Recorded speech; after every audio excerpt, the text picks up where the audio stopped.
La libération obéit à plusieurs étapes. D'abord, il y a l'étape de ce qu'on appelle la vérification. Il faut entrer dans les cantonnements, vérifier le nombre d'enfants, regarder leur âge, regarder leur profil sur le plan psychosocial. Ensuite, passer par une autre étape qui consiste à les intégrer. D'abord, les enlever leurs habits militaires et leur trouver des habits civils.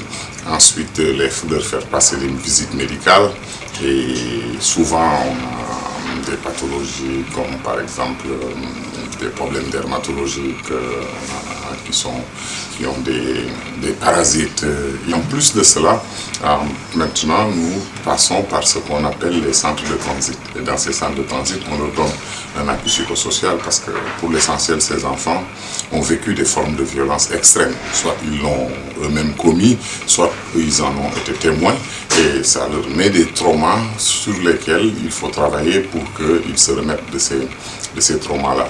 Et ensuite, il y a tout un travail à faire pour retrouver les familles et ensuite faire la réunification familiale. Et quelquefois, ce n'est pas évident parce que quelquefois les familles les rejettent ou quelquefois les familles les acceptent, mais les communautés environnantes n'acceptent pas. Donc il y a tout un travail de médiation sociale qu'il faut faire pour assurer leur intégration. Et bien sûr, après maintenant, c'est la réintégration scolaire. Quelquefois, ces enfants ont autour de 10 ans. Au moins de 10 ans, il faut les remettre à l'école primaire. Quelquefois, c'est des adolescents d'un âge un peu plus avancé.